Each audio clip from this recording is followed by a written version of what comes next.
You know, I consider the early season one of the toughest times to try and kill a big whitetail buck. But there's another time frame that can prove equally as challenging, and that's the post-rut period.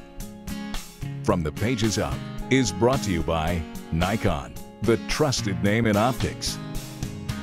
In Chapter 5 of my book, Aggressive Whitetail Hunting, I wrote that much of the frustration and low hunter success rates during the post-rut period are simply because hunters lack understanding.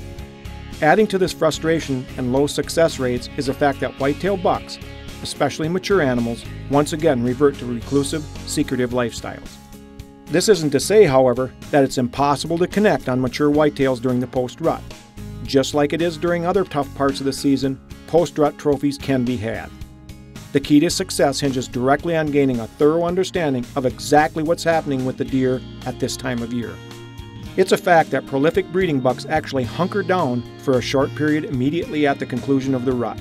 During this time, which might be several days, big bucks do very little traveling or feeding. They're simply resting up to regain some of the strength and energy they expended during the rigorous days of the rut. But things change dramatically once bucks get their legs under them.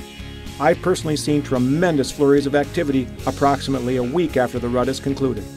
At the heart of this intense activity is their desire to chow down on highly nutritious foods.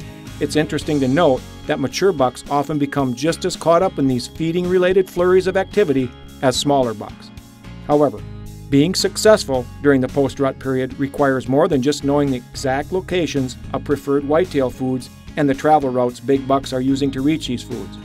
Remember, mostly due to weeks of hunting pressure, post-rut bucks are going to be extremely sensitive to even the slightest bit of human intrusion. Obviously, if there's ever a time when it's imperative you take every precaution to keep your presence a secret, this is that time. As I said, the key to taking mature bucks during the post-rut is to first gain an understanding of what's happening with the deer at this time of year. Trust me, things get significantly easier once you've accomplished this goal. Hey, remember, hunt hard, but always hunt safe. From the Pages Of has been brought to you by Nikon, the trusted name in optics.